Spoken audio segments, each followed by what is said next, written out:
Hi hello नमस्ते, स्वागत आहे तुमचं स्मार्ट सुगरण या यूट्यूब चॅनलमध्ये। आज आपण ह्या व्हिडिओमध्ये रोजचा स्वयंपाक बनवताना ज्या किचन टिप्स खूपच महत्त्वाच्या आहेत ते पाहणार आहोत।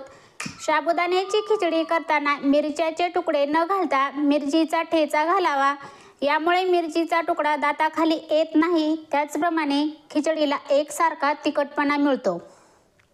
शिरा करताना गरम पाणी ओतल्यानंतर 1 चमचा तूप टाकून नंतर झाकण ठेवून शिजवून घ्यावा। तुपाचा छान फ्लेवर शिऱ्याला लागतो आणि शिरा जास्त चवदार होतो।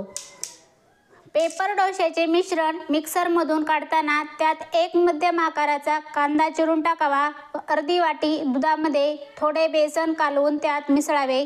नंतर पीठ आंबवण्यास ठेवावे, त्यामुळे डोसा एकदम पातळ व कुरकुरीत होतो व तव्याला अजिबात चिकटत नाही।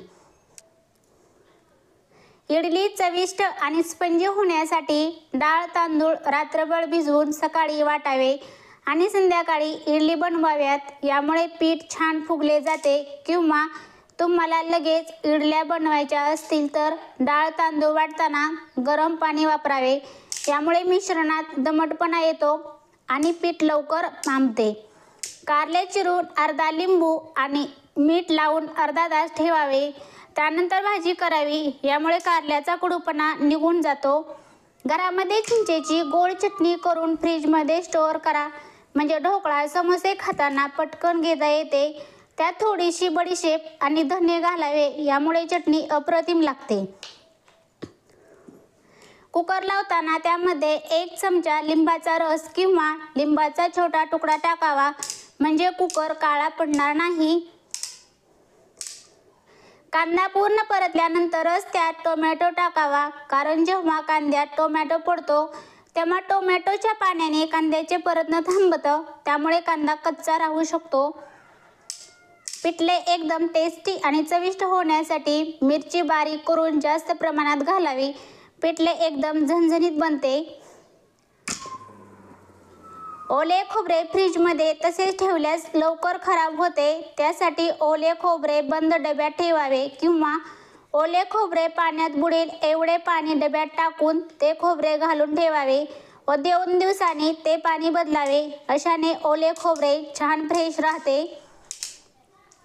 कांदे पोहे करत असताना त्याचा लगदा होतो, तर ते होऊ नये यासाठी पोहे करताना कांद्याचा वापर जास्त करावा। जर आपण 2 वाट्या पोहे घेतले तर 1.5 वाटी कांदा वापरावा, म्हणजे पोहे चिकट होणार नाहीत आणि चवीला पण खूपच छान लागतील। टोमॅटो पल्प काढण्यासाठी सर्वात आधी कुकरमध्ये पाणी घेऊन त्यात मीठ घालावे आणि मग टोमॅटो शिजवून घ्या आणि त्या टोमॅटोचा वापर सूप, भाजीसाठी, ग्रेव्हीसाठी, ज्यूससाठी। जर अंड्याच्या एखाद्या रेसिपीमध्ये साखरेचा वापर केला किंवा अंडी खाल्ल्यानंतर एखादा गोड पदार्थ खाल्ला तर दोन्हीमधून निघणारे ॲसिड्स मानवी शरीरासाठी विषारी ठरू शकतात, तसेच शरीरात रक्ताच्या गाठी तयार होऊ शकतात। त्यामुळे हे दोन्ही पदार्थ कधी एकत्र खाऊ नये। जर तुम्हाला केस गळतीचा त्रास असेल तर मिक्सरमध्ये कढीपत्ता, जास्वंदीची पाने, फुले, 2 चमचे कोलेजियम तेल वाटून गाळून केसांना लावा। 1 तासाने केस धुवून टाका। हप्त्यातून 1 ते 2 वेळा केल्याने केस गळती थांबते आणि केस दाट आणि मऊ होण्यास मदत होते। चेहऱ्याला हळद, गुलाब पाणी मिक्स करून लावल्यास चेहऱ्याचा रंग उजळतो, शिवाय चेहऱ्यावर पिंपल्स देखील येत नाहीत।